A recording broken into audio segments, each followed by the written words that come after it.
The final mock draft Monday of 2024 is officially here, and we look at realistic options for the Ravens in the 2024 NFL Draft. All that and more coming up next year on this episode of Locked On Ravens.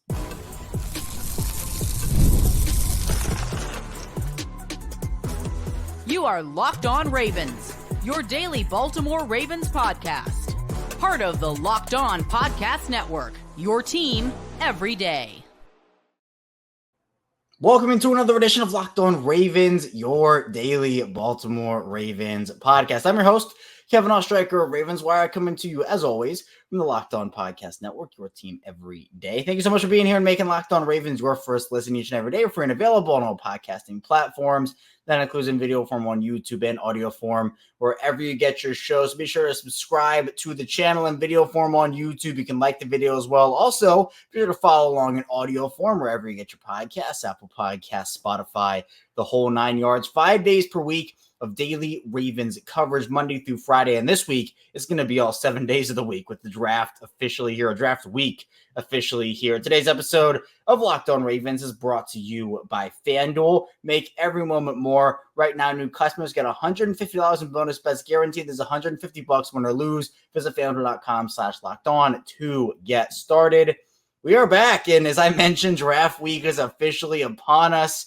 And it is crazy to think about the journey we've been on over these past couple of months, breaking down prospects, going through everybody, positions of need. We've kind of adjusted things throughout free agency. And now the draft is just days away. Thursday is when it kicks off. So today we're going to be talking about a bunch of different things. In the first part of the show, I really wanted to round out the mock draft Mondays by talking about realistic options for the Ravens. Now, obviously, here on the show, we take a lot of what the mock draft simulator gives us, right? We try to dive into different prospects each and every week, which we do, and we're going to do that a little bit more today. But I wanted to just look.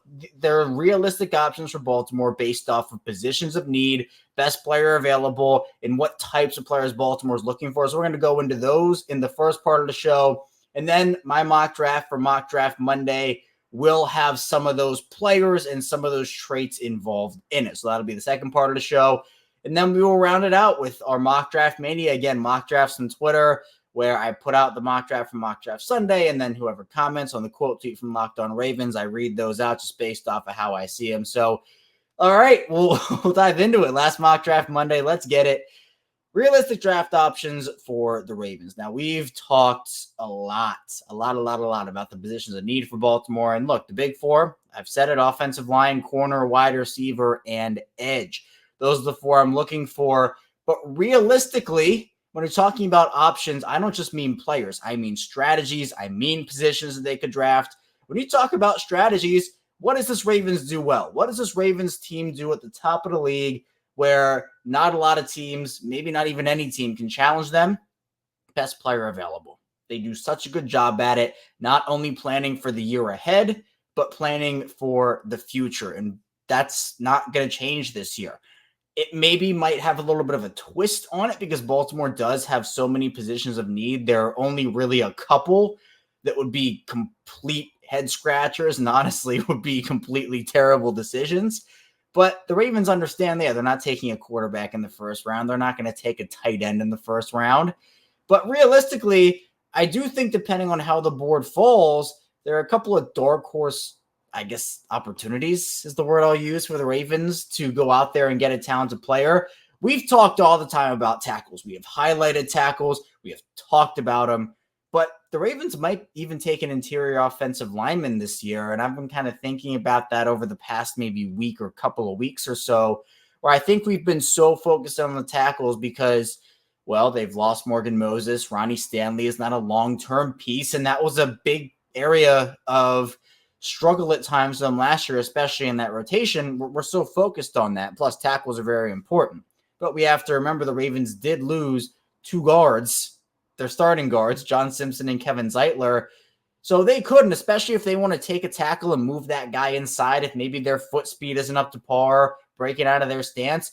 Maybe they want to move some guys inside. Maybe the length. The Ravens are a very big arm length team for the most part, especially at the tackle position. Patrick McCary is kind of the exception. Maybe they want to move that guy inside. It is certainly possible Baltimore could take an interior offensive lineman. Now, how realistic is that? I don't necessarily know, but honestly, what I'm thinking here is defense. Defense to me is, I've been thinking about it. We've talked about tackles, we've talked about wide receivers, but defense just, it feels like the Ravens might want to go with a defensive option here. And look, the ones that we've talked about, corner and edge, those are the two big needs. If a Kool-Aid McKinstry falls to them, maybe if a guy like a Chop Robinson falls to them. Now, defensive line is an interesting one. I don't think Baltimore takes a defensive lineman in the first round. I am okay if Baltimore takes a defensive lineman towards the middle portion of the draft. Now, there are a lot of good defensive linemen in this class. Johnny Newton has kind of been heralded as the guy who could potentially fall into Baltimore's range, but defensive line is not a position of need necessarily. Now, we go back to 2021. Well, Kyle Hamilton was not a position of need at safety, right? But the Ravens went out there, they drafted him, and now he slots in there and certainly does have a massive role in this defense. And it's worked out that way a lot of times with BPA. But I do think that it's a little different this year. Not that they're not going to try to take BPAs, because they are going to. I think BPA intertwines with need a lot more this season than maybe in a couple of years past, because I mean, look, right off the bat, 4 positions of needs for them. Oh, well, that guy's the BPA, then awesome. Interior offensive lineman, well, that's also a position, and you kind of take a safety, which I don't think you should take a safety, but that's technically a position of need. The Ravens have a lot of needs. Now, in terms of players that I think could be realistic, wide receiver wise, we know the Ravens are looking for a bigger bodied wide receiver, or at least that's what they should be looking for. But Eric Acosta has said speed is the key. He wants to build that track and field offense, the track offense that just blows teams out of the water. Baltimore, I don't think Xavier Worthy is a guy the Ravens will be looking at, but if they want to build that track team, Xavier Worthy would be the selection on the offensive line. And we've talked a lot about guys like Amarius Mims, Trey Fautanu, Talise Fuaga, but those guys aren't going to be there. The more realistic options at the tackle position, first round tackles, Tyler Guyton, Jordan Morgan, there are a couple of other guys as well, but those are the realistic guys. Wide receiver, even, again, A.D. Mitchell, I think, is going to go before 30. Keon Coleman, I think, will be there. So he's probably a realistic option. I think Xavier Legette will be available. Now, I'm having a sneaking suspicion Legette is going to be taken at the end of the first round. So if Baltimore wants to get him, what my opinion on him right now is, you might have to take him at 30. But we'll see what ends up happening with that. But other than that, the realistic way that the Ravens can also do things is trading back. I do think realistically, Baltimore, there is a good shot. I'm not saying, oh, it's the most realistic option I think Baltimore does is they stick and pick. But I do think it is also, you look at the options, realistically, I can see Baltimore trading back, and it's not really hard to see why, especially if they want more draft capital. They don't move back too far, and there are a bunch of guys on their board they feel like they can take at 30. Realistically, I would think Baltimore would want an additional either second or third round pick to move back a couple of spots, maybe some 2025 draft capital in the terms of a second or a third round pick there. Could work out really well for them, especially with the offensive tackle class being so deep, the wide receiver class having options on all 3 days. This is a very deep class at the positions, for the most part, that the Ravens actually need. And that, to me, is a big advantage point for the Ravens, because some years you might need an offensive lineman or an offensive tackle, and the class is just terrible. There's nothing. But the Ravens have been very fortunate, at least in this draft cycle, to have it be the way where a lot of these guys probably would have gone like top 20-ish, top 25-ish. But there are going to be options for Baltimore. I also expect them realistically to take a running back in this class. Not early. I would not be loving if they took a running back early. But I think later in this draft, I think day 3 is where I'm realistically targeting a running back for them. So we're going to see there. But Baltimore, in my opinion, their roster right now, and this is a great way to fill it. It's what they call cost control contracts, right? That's kind of the phrase everybody uses. It's cost control contracts, rookie players, younger guys, but players that can be NFL ready. And I think we're going to see a mix for the Ravens, projects and NFL ready players. The difference here is realistically, Baltimore cannot afford to take a project with their first round pick. And I'm not saying that first round picks can be projects and not play, because they can. I'm also not saying first round picks can be projects and not help competitive teams win, because they also can. But in my opinion, we are in the Lamar Jackson window, the Lamar Jackson prime. You got to take advantage of that if you're the Ravens. And if you're drafting an offensive lineman in the first round to sit behind somebody for a year, that can't be what it is. It can't be. You can kick a guy inside and have him start. That's totally fine. If you think the skill set is there, if you're the Ravens, then okay. Be my guest. 100% okay with that. But you can't draft somebody to sit behind somebody else for a year. And I don't think they're going to do that. But again, realistically, we know where we are if you're the Ravens, right? If you're the Ravens, you're telling yourself, we're in the window. This is the window. Got to capitalize on it. And I think the Ravens are telling themselves that. But for Baltimore, a lot of decisions ahead for sure. And coming up in the second part of the show, we'll dive into my mock draft Monday with some realistic options for the Ravens. Stay tuned, plenty to talk about on the show. First, the show is brought to you by FanDuel. It's playoff time in the NBA and NHL. Baseball's in full swing, and FanDuel is your place to bet on every game. Right now, new customers get $150 in bonus bets guaranteed. That's $150 win or lose. Bet on everything from slap shots to home runs to slam dunks, all on an app that's safe, secure, and easy to use. What are you waiting for? Visit FanDuel.com/lockedon and make your first bet an automatic win. I'm hoping the Denver Nuggets get some automatic wins, by the way. I'm a big Denver Nuggets guy. They're up 1-0 on the Lakers in the first round at the time of this recording. Hopefully they'll be able to pick up another big win tonight. Again, visit FanDuel.com/lockedon. FanDuel, America's number one sportsbook. And this show is brought to you by Monopoly Go. I've been told I'm a competitive person, which 100% is true. I admit it, I do have a competitive side. We all do, though. My competitive side is a big fan of Monopoly Go. I'm sure you've heard of it. It's downloaded over 150 million times. It's a great twist on Monopoly where you play on not one, but hundreds of Monopoly boards in crazy locations, building up amazing cities that bring you big money. But the best part is messing with my friends. I can charge them rent on my iconic properties,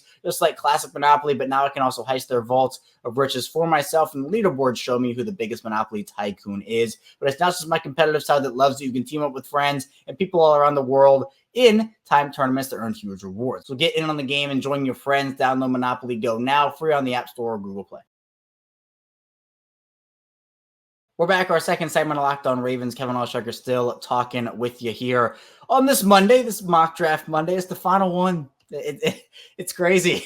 We go through all this process and then it just stops. It's over, and we'll be done with it after today's show.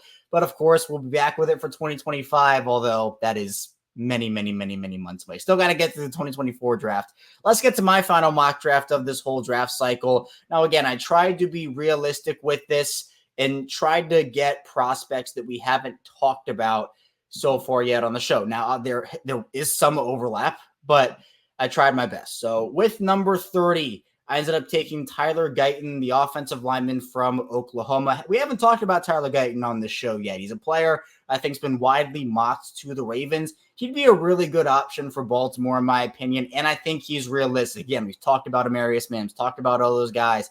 Mims is the first, okay, maybe he could fall to 30, but I'm not expecting him to. Tyler Guyton, I expect him. I think, honestly, what it's going to be is it's going to be a pick, or you have an option if you're Baltimore. If you stay at 30, I think Tyler Guyton will be there. I think Jordan Morgan will be there. Now, Morgan, there's a lot of debate about where he'll play, whether it's offensive tackle or just guard, if you want to kick him inside. But I think Guyton is a really good option. He would probably be taken somewhere in the early to mid-20s instead of the 30s here, early 30s, if it was a lesser offensive line class. But he's someone that can fill in right away, a plug-and-play guy. And also, there is some versatility depending on what happens with Ronnie Stanley next year. If you do want to move him over to the left side, that is another possibility for them. So I think Guyton would be a really good option. Again, it's not like the flashy pick or the exciting pick, but look, we know the Ravens need offensive line. We know it's a deep offensive line class. Baltimore does need a plug-and-play tackle, unless you want to go with Daniel Falele there, which is fine. I want to give him a chance. I'm personally a big Falele guy, but I think Guyton is a solid option here at 30. Next at 62, I think this is my most controversial pick of the entire draft, so get ready for this one. We haven't talked about him. He's a wide receiver, Ladd McConkey out of Georgia.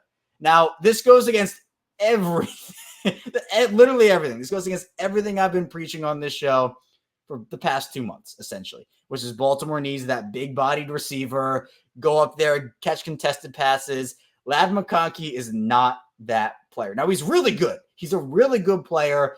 He stands around that 5'11", 6-foot range. He's around 185 pounds. So again, not the frame I've been looking for, not the height I've been looking for, not the skill set I've been looking for. But McConkey is someone who has started to get late first round buzz, maybe like later first round or early second. If this is a pick that the Ravens can make at 62, this is the definition of best player available, meeting a need. It's not necessarily perfect in terms of the marriage of, okay, he's not a jump ball, bigger bodied receiver, but he is super shifty, super speedy, and really talented. And again, if Eric DeCosta wants to build that track team, if he wants to have that speed, McConkey and Zay Flowers is deadly. Like it would be a nightmare for teams, especially in the short and intermediate game. And we saw Flowers work the deep stuff a lot last season, which I hope he gets some of that next season as well, and hopefully more of it too. Now, maybe with this pick, the Ravens say to themselves, you know what? We feel good enough. If this is them talking on draft night, they say we feel good enough with Mark Andrews and Isaiah Likely as bigger bodied players. Rashad Bateman is, I guess that would be the bigger bodied player, although he's not. He's a little bit slender in terms of his frame. So again, it must be something along the lines of we trust Mark Andrews and Isaiah Likely to be our bigger bodied pass catchers, which they have done in the past. I mean, that's what they've been kind of working with. But I think McConkey's a really good player. It's just about finding the right skill set. I don't think he necessarily has that. But again, if McConkey is available at 62, you pick him and just figure it out because he's that good of a player. Now, Roger Rosengarten, the offensive tackle from Washington, was my pick at 93. I think you can also, if you pick Guyton and Rosengarten with two of your first three picks, I think you can toy with the idea of maybe moving one inside. And that depends on, again, how you feel about a Ben Cleveland, feel about it Andrew Voorhees, some of those other guys who are competing for these spots who are already on the roster. But to me, it feels a lot better. Again, if you want to develop a guy, like if you're waiting for that guy to develop to be the left tackle of the future, I'd feel a lot more confident if Guyton is your plug and play, and then you can sit Rosengarten for a year behind Ronnie Stanley. You can kick one of the guys inside like I talked about. I wouldn't be shocked to see the Ravens use two of their first three picks on an offensive lineman. And again, this also goes with what I was saying in the first part of the show, where a lot of people have been overlooking the offensive line. Well, not the offensive line, but the interior offensive line for the Ravens, where I think it's kind of set in stone for a lot of people before the training camp happens that, oh yeah, it's going to be Ben Cleveland, going to be Andrew Voorhees, and it's set. Nothing is set right now, right? I think those guys have the inside track at those jobs. If we were to just make up a depth chart right now, I would probably predict that Cleveland and Voorhees have those inside tracks, the guard jobs, and then whatever tackle the Ravens take, if it's an early tackle, that guy would have the inside track on that right tackle spot. But again, we're not there yet. But I think Rosengarten is a really quality player, fits what the Ravens are looking for in their offensive line. And I think the versatility that a lot of these guys bring to the table now, a lot of offensive linemen do have versatility or can be put in different positions. Not necessarily center, but in terms of inside-outside versatility, we're seeing it a lot more throughout the college ranks. The more you can do, the better shot you have to stick. So we're seeing that, and I think Guyton and Rosengarten would be interesting to just figure out how Baltimore would use both of those guys. Now, Kyrie Jackson out of Oregon, he's like my guy in this draft. I've been pounding the table for him forever. I think he would be perfect as that third outside guy with Marlon Humphrey and Brandon Stevens. The Ravens lost Ronald Darby, so the outside corner position is a need for them.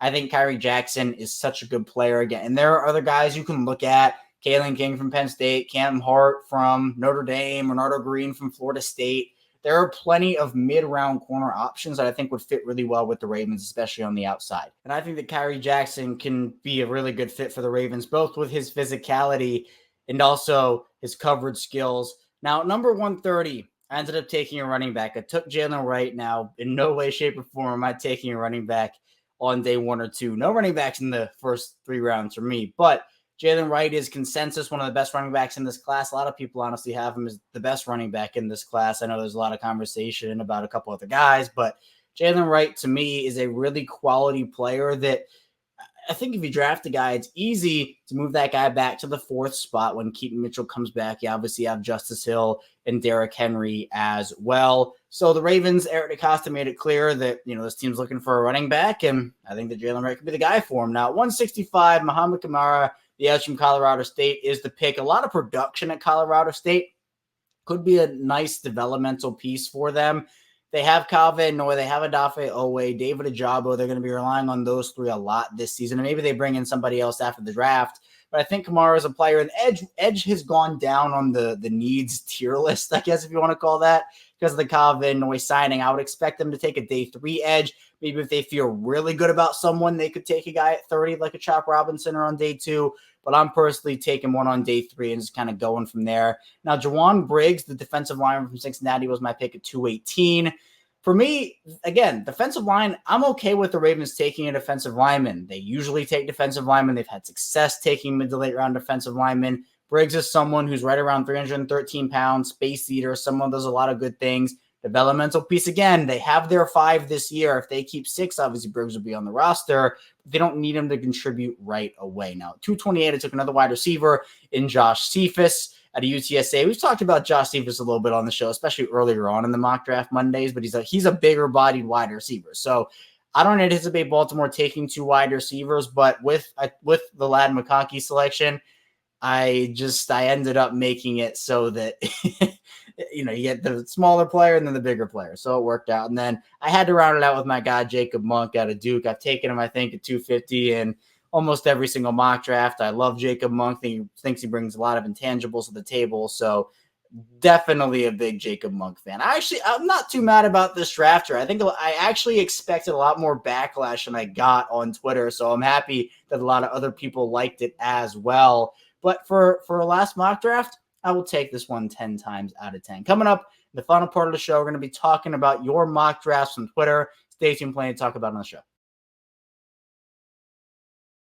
First, this show is brought to you by Gametime. I've had plenty of frustrating ticket buying experiences, especially when it comes to MLB games. Sometimes I wasn't sure if the seats were good. Other times I couldn't find last-minute tickets.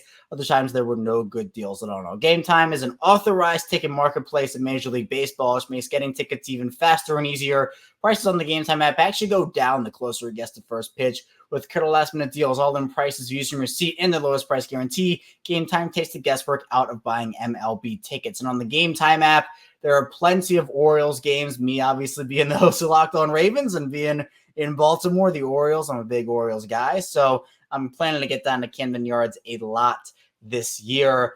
And for Baltimore, they're an exciting team. So for me, definitely those AL East matchups, those are the ones I'm looking to attend this year. Plus, the Gametime app, so many different features on there. Last-minute deals, flash deals, zone deals, all-in pricing, seat views, lowest price guarantee, and Gametime ticket coverage. So those last-minute deals are sweet. You can save up to 60% off buying last-minute tickets for sports, concerts, comedy, theater, and more. Take the guesswork out of buying tickets with Gametime. Down the Gametime app. Create an account and use code LOCKDOWNNFL for $20 off your first purchase. Terms apply. Again, create an account, redeem code LOCKDOWNNFL, spelled LOCKEDONNFL, for $20 off. Download the Gametime app today. Last-minute tickets, lowest price guarantee. And this show is sponsored by DK Law Group. When you need a law firm, do you want the legal runaround, or would you rather have a no-nonsense approach? Well, you get the latter with DK Law Group. DK Law Group is a Maryland-based law firm who is redefining the legal process with their modern approach. DK Law Group specializes in real estate law, estate planning, business law, and family law. They're tech-savvy, they treat clients like family, and they focus on keeping your legal solutions simple. DK Law Group is a woman-led firm with Diana Kahn at the helm. Diana has been called an unparalleled legal expert by some. One of the things you'll quickly notice with DK Law Group is their transparent pricing. They believe in clarity and cost, and no one left in limbo. DK Law Group knows that speed is key by leveraging technology. DK Law Group streamlines the process to serve you better and faster. Contact DK Law Group today at dklawmd.com. Locked On listeners can call today to schedule a free 30-minute consultation when you mention the tagline Empowering Legacies.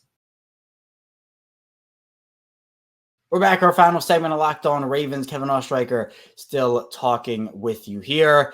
We're going to be diving into our mock draft mania now. It's, again, our last mock draft Monday of 2024. We've had a long journey to get here. Talked about a lot of prospects, had a lot of episodes, and it's all coming to a close here today. Now, again, how these work one more time, if you want to get on the action for 2025, is we do a mock draft here on Locked On Ravens. I put it out on Twitter every single Sunday for Mock Draft Sunday, read it out on Mock Draft Monday. I quote tweet that mock draft that I put it on my personal account, quote it with the Locked On Ravens account. You can comment down below on that quote tweet, and I just read them as I see them. I mean, there's no really process to going and doing everything with, favorites. There's none of that. It's literally just as I see them in the comments. So we're going to be getting into it. And I'm excited. I see every single one, so I apologize if I don't read out yours on the show, but I do see it and really appreciate all of the engagement. I used to be able to read out everybody's, back when the show,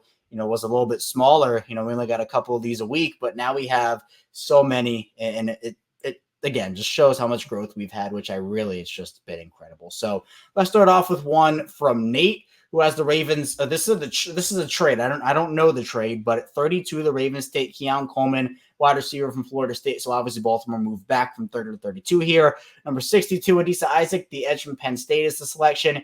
Kieran Emegdaji, the offensive lineman from Yale, is pick in 93. Cam Hart, corner from Notre Dame, at number 113 is that pick. Layden Robinson, guard from Texas A&M, is at 130. Maurice Luafu, the linebacker from Notre Dame, is at 165. Trey Taylor, Air Force safety, at 173. Carlton Johnson, corner from Fresno State, at 218. Jaquan Jackson, wide receiver from Tulane, is the pick at 228. And Amani Bailey, running back from TCU, is the selection at 250. So from what I can see, it was 30 for 32 and 173. Not terrible. I mean, you get a pick inside the top 175. I don't hate that trade. I think it's fine. Now, if you're helping Kansas City get a player they like, I'm not so sure anymore. But only moving back 2 spots is not the end of the world. And the Ravens will have plenty of guys they would take at 30 that they would get at 32. Coleman is a guy that people either love or hate. I personally am fine with him. I think that he fits the profile of what Baltimore needs. I know that people don't necessarily love a couple things about him, though. So it's a very divided fan base in terms of, do they want Keon Coleman or not?